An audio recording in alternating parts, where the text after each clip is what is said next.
Okay, on this video, I'm going to show you how to solve absolute value inequalities.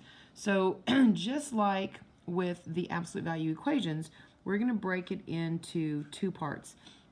This absolute value is already alone. If there was a plus 7, I would need to subtract 7 from both sides before I would do this. But once your absolute value is alone, you break it into two things. So the first one is just what I would call regular. So it's just x minus 3 is greater than 1. You don't change anything except you take away the absolute value bars. For the second one, you write x minus 3, and then I like to say you change the sign and you change the sign. You change this sign from greater than to less than, and you change this positive sign to a negative. So you change the positive and negative, and you change the direction. Now you're ready to just solve both inequalities normally.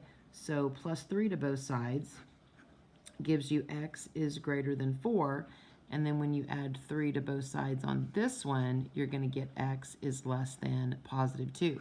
Now, when you start out with a greater than inequality, you're going to end up with a number line that has the arrows out on the ends.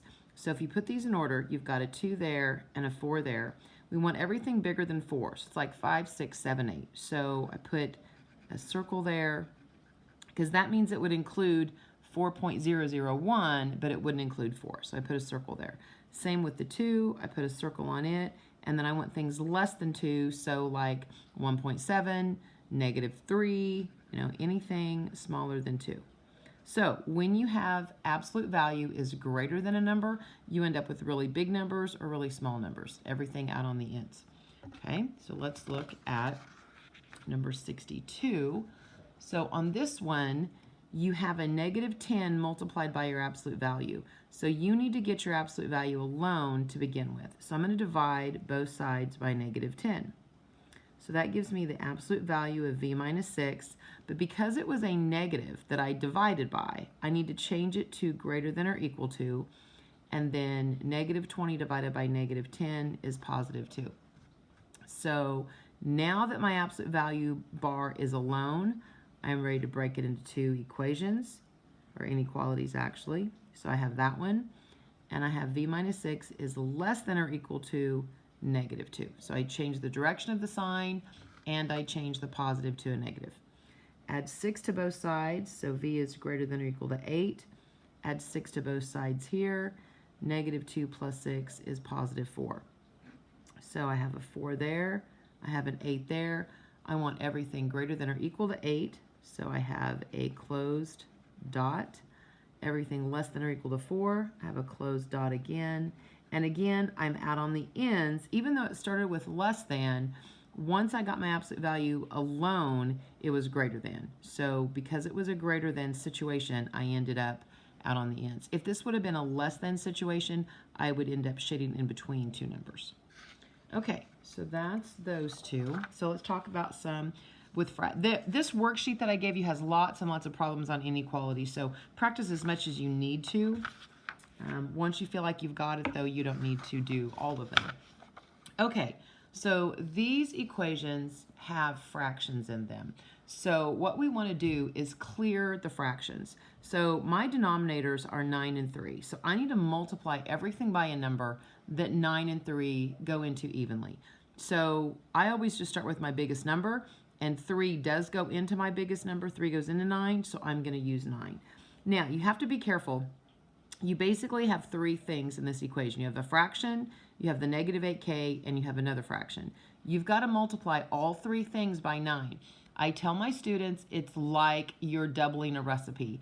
If you're making cookies and you double the recipe and you double the flour and the butter but not the sugar, it's going to turn out awful. So you have to make sure you do everything.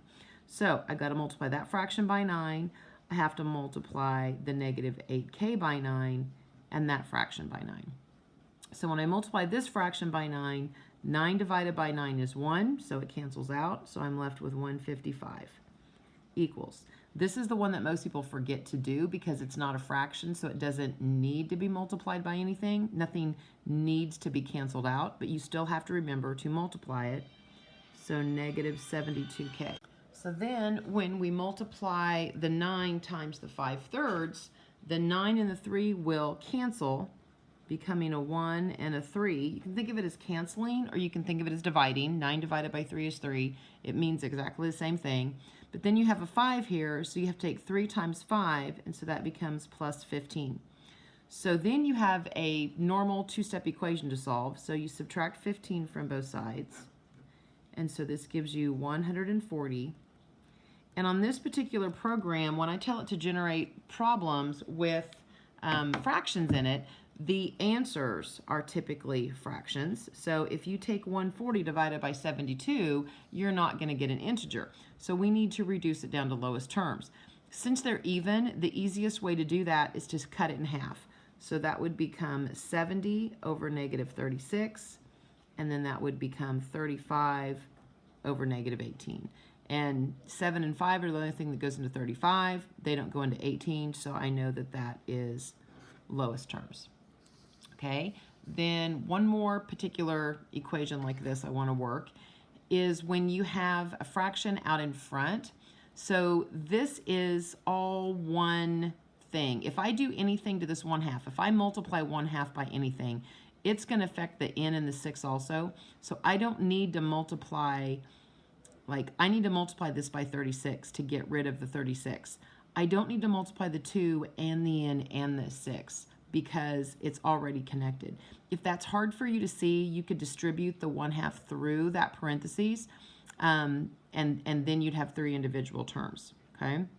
So if I multiply this by 36, that's going to cancel out. And when I multiply this by 36, the 2 is going to cancel, and that's going to become an 18. So I'm going to have 179, and then that's going to be 18 times n plus 6, okay? At this point, you can distribute through here like that.